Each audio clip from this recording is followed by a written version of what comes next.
this guy came in. It was quite busy in the shop one day. And this guy came in with his mate and he's gone, I'm his manager. I hear you have freestyles. My man will battle anyone and da-da-da-da-da. So I said, cool, you know, I said, let's hear you. And I got the mic out and this guy started rhyming and it was average to middling, you know what I mean? It was like, okay, well, I wouldn't be bragging too much about this. And then it was like a Monty Python film where the clouds open up and the God comes through. And Chester P walks in, right? And I'm like, thank you. I don't even believe in God. I'm like, you're up there today. I said, Chess, the guys, you know, but what's the kind of battle? Could you drop Big some mistake. rhymes? Big mistake. Big. And Chester, I've never seen anything like this as well. He started rhyming. Not only did he do that, I used to have a rack of magazines and he pulled out a magazine and he started without, you know, he never drops a beat, was turning the page and rhyming from the page. Fast, super fast, super fast, super fast. And these two people, I never saw them again. They were kind of like literally walked backwards out the shop. Like, I hope nobody notices. It was like, they just to pieces, you know. And I was like, thank you, Chess. Let me buy you a beer. So funny. And talking of buying somebody a beer, do you remember Fudge? He was an American rapper who was on Raucous, I think. He had a single out. He came in one day. Really nice guy. Got chatting and blah, blah, blah. And he said, he'd heard about these English beers, you know, these strong ones. And we went, yeah. No, American beer's really shit, isn't it? So I said to someone, go and get him. And it was Tennent's, a couple of Tennent's Super, yeah.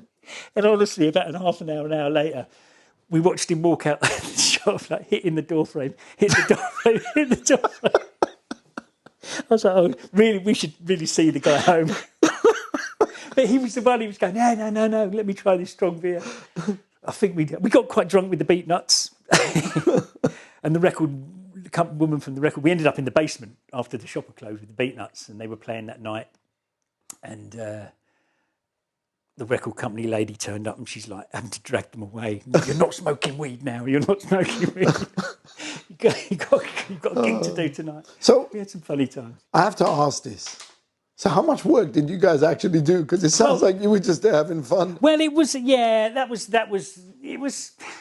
well, kind of having the fun was part of the work. It was creating an atmosphere. I mean, you know, I worked, opened up the shop at 10 o'clock every morning and, okay. You know. And you were drunk by 10:15? Sometimes. I was still drunk from the night before. Which was like Saturday morning was Keller and his 360 Physicals guys. Yeah. And it used to be quite funny because they were all really young. And I should probably apologise because I probably wasn't the best of moods. But they would be all super hyper, you know, really, really keen to get in. And they'd be in their beatboxing. Just another coffee. Let me get sorted. Because they're normally at 10 o'clock in Soho. It was empty, you know. I'd usually have an hour or two to kind of get myself together. But I mean, I'm making light. It was funny, but it was also kind of a problem in the end. But whatever. I mean, people that came in, Big L.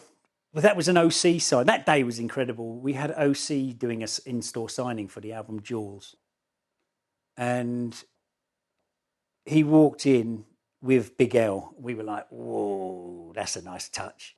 And then, well, they're behind the counter, Company Flow walked in, you know, LP and Mr. On the same day? On the same day. And they're like, OC, because they didn't know they were there. Yeah. And we were all like, so it was just one of those. Everybody just hung out, got to chat with Big L outside for half an hour. So you had Big L, OC, Company Flow, Qbert, Mad Skills, Jizza, Talib Kweli, Mos Def, Beatnuts, DJ Sinister, Rob Swift, Killer Priest, Fudge, Diamond D, Mixmaster Mike, Shabam Sadiq, and Pete Rock as some of the people that have turned up. And Marley Marl. I forgot to mention Marley Marl. How can you? Marley Marl came through one day. And these are obviously the guys from America, right? So obviously there's going to be tons of them from the UK. Yeah. But my question is, you had all these people coming in. I know that. Why did you not do some kind of business with them?